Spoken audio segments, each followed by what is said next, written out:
Hey everyone, and welcome back to the channel. Today we're diving into some massive updates coming to WhatsApp later this year that are set to completely transform how we use the app, making it safer and way more private. We'll be covering the brand new username system, breaking down the pros and cons, and exploring a bunch of other cool features you won't want to miss. Ready? Let's get right into it.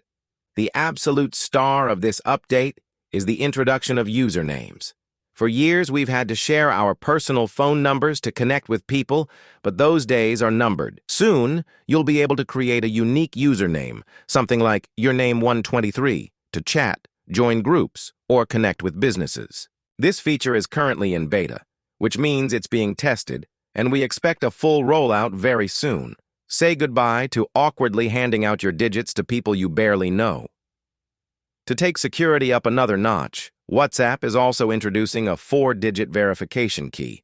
When you connect with someone new using their username, you can both verify the connection by sharing this short key. It's a simple but brilliant way to ensure you're talking to the right person and not an imposter. This combination of usernames and verification keys finally brings a new level of privacy that puts you in control, preventing your phone number from being exposed in large groups or public forums. So let's talk about the good stuff, the pros. First and foremost is the massive privacy boost. Your phone number is one of your most sensitive pieces of personal information. By hiding it, you can dramatically reduce your risk of receiving spam calls, unsolicited marketing messages, and even potential security threats. This is a game changer for anyone active in large community groups, for businesses that want a professional contact point without sharing a personal number, and for anyone who just values their privacy. It also makes connecting so much easier. Sharing a simple handle is far more convenient than rattling off a 10-digit number. This move brings WhatsApp in line with other privacy-focused apps like Telegram, offering a much-needed layer of anonymity. Of course, no update is perfect, and it's important to consider the potential downsides.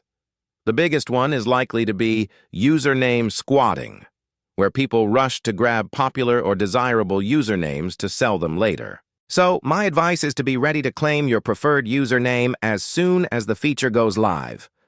Another minor hassle might be remembering those 4-digit verification keys for new contacts, though it's a small price to pay for enhanced security. During the transition period, there could also be some confusion. If you're using a username but your friends haven't updated their app yet, you might run into some compatibility hiccups. And finally, while usernames make you safer, they won't completely eliminate scams. You still need to be vigilant and cautious about who you connect with. But wait, there's more. Beyond usernames, WhatsApp is rolling out a suite of other fantastic features. They're introducing message limits for unsolicited chats, which is a huge blow to spammers and marketers trying to flood your inbox. Have you ever returned to a group chat with hundreds of unread messages? Well, AI-powered summaries are coming to save the day, giving you a quick rundown of what you missed. Call scheduling is also on the way, making it super easy to plan and organize voice or video calls with friends and colleagues. Plus, we're getting enhanced group privacy controls and even the ability to ask questions in your status updates, letting you poll your friends directly. All in all, these updates are set to make WhatsApp more secure, more private, and honestly, a lot more fun and functional. Make sure you keep your app updated so you can be one of the first to try these features when they launch. I'm really curious to hear what you think. Are you excited about the new username system? Is there another feature you're looking forward to? Let me know in the comments below. As always, thank you so much for watching, and if you found this video helpful, don't forget to hit that like button and subscribe for more updates. Catch you in the next one.